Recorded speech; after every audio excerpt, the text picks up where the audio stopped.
Täna räägime Eestist. See on ju pisike riik siinsamas Läänemere kaldal, aga selle lugu, see on täis uskumatut trotsi ja vastupidamist. Avame koos selle loo kihid ja alustame sellest, kuidas laul aitas ühe rahval vabaduse kätte võita. Nii, vaadake seda numbrit siin. 1,3 miljonit. See pole just palju, eks ole. Aga see ongi kogu Eesti rahvaarv. Ja see paneb mõtlema, et kuidas on nii väike rahvas suutnud vastu panna sajandeid kestnud impeeriumide survele ja ikkagi kirjutada omaenda võimsa loo. Okei, lähme siis natuke sügavamale. Kes need inimesed täpsemalt on ja milline see Põhjamaa nurgake on, mida nad oma kodus kutsuvad? Tänapäeva Eesti on, kindlasti läände ankuratuv. Ja kui mõelda, et sajandeid oldi võõrvõimu all, siis see Euroopa Liidu ja NATOsse kuulumine, see on palju enamat kui lihtsalt mingi poliitiline staatus. See on ikkagi julgeoleku ja iseseisvuse garantii. Ja kuigi enamik rahvast on eestlased, siis pikk ja keeruline ajalugu on siia oma jälje jätnud. Tulemuseks on selline päris mitmekesine rahvuslik mosaiik. Ja see viibki meid tegelikult kogu selle loo tuumani. Mis on see liim, mis seda rahvast koos hoiab? Kuidas see identiteet üldse sündis? Okei, et neile küsimustele vastusid leida, peame me vaatama palju kaugemale kui viimased 100 või 200 aastat. Lähme ajas ikka korralikult tagasi. Päris jääaja lõppu, kui esimesed vaprad kütid ja korilased siia maale üldse oma jala maha panid. Arheoloogid kutsuvad neid esimesi asukaid Kunda kultuuriks. Ja just nemad oma uskumatu sitkuse ja leidlikkusega panidki tegelikult aluse sellele sügavale sidemele, mis eestlastel on oma maa ja loodusega. Kujutage hetkeks ette seda elu. Tihedates, täiesti puutumata metsades, selgete järvede kallastel. Need olid ikka tõeliselt sitked kogukonnad, kes elasid loodusega täielikus harmoonias.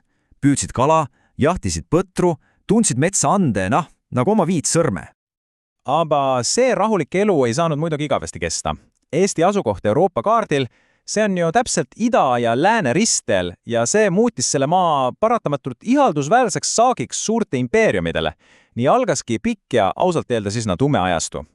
700 aastat. Mõelge korraks sellele numbrile. See tähendab, et põlvkond põlvkonna järel sündisid eestlased maale, kus nad pollud iseenda peremehed. Saksa rüütlid, siis Rootsi kuningad, siis Vene tsaarid, kõik nad tulid ja läksid. Aga eestlased, nemad jäid. Ja siit tulebki minu arvus selle loo kõige paeluvam küsimus. Et kuidas suudab üks rahvas säilitada oma keele, oma kombed, kogu oma identiteedi, kui nad on nii tohutu ja pikaajalise surve all? See on ju peaaegu uskumatu. Üks osa vastusest peitub kindlasti trotsis. Võtame näiteks Jüri Jõe ülestõusu. See oli verine ja olgem ausad, üsna lootusetu katse end vabaks võidelda. Ja kuigi see suruti väga julmalt maha, siis see leek, see jäi eestlaste südamesse hõõguma. Mälestus sellest, et vabadus on alati võitlemist väärt. Aga kui mõõk ei aidanud, siis leiti teine ja nagu selgus, veelgi vaimsam relv. Relv oma vaimu ja kultuuri kaitsmiseks. Ja see relv oli laul. Hüppame aastasse 1977. Kujutage ette, Tartusse koguneb tuhandeid ja tuhandeid eestlasi üle kogu maa, aga nad ei tulnud sinna võitlema, nad tulid laulma. See oli kõige esimene üldlaulupidu ja see oli hetk, mil sündis midagi täiesti uut. See sülmus oligi tegelikult rahvusliku ärkamisaja kõrghetk ja liikumise üks juhte, Jakob Hurt, võttis selle kõik kokku nii. Eesti rahvas ei saa kunagi suureks jõult ega arvult, kuid ta peab saama suureks oma vaimult. Ja see mõte, see saagi tervele rahvale teejuhiks. Nii et laulupidu polnud enam ammu lihtsalt mingi kontsert. Ei, see oli rahva ühine hingamine. See oli massiline meeleavaldus oma keele ja kultuuri eest. Ja teate, see on püha traditsioon, mis ühendab eestlasi ka tänase päevani. Ja see vaimne jõud, mis oli laulupidudel nii tugevaks karastunud, pandi juba õigega proovile. Ja millises proovikivis? 20. sajandi tormides.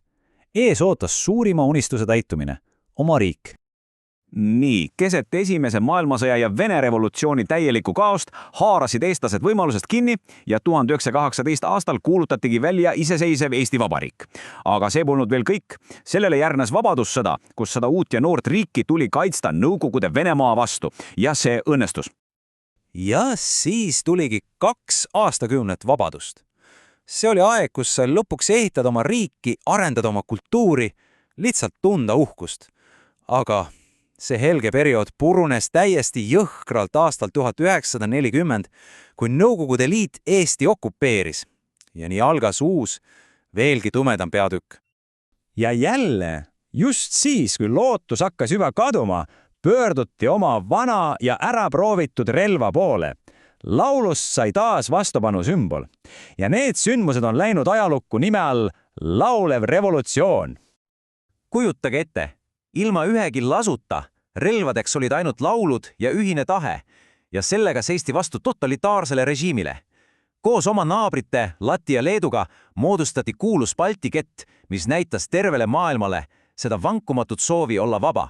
Ja lõpuks aastat 1991 see unistus täituski. Niisiis, tulles tagasi selle küsimuse juurde, kuidas üks väike rahvas kirjutab hiiglaste maailmas omaenda loo?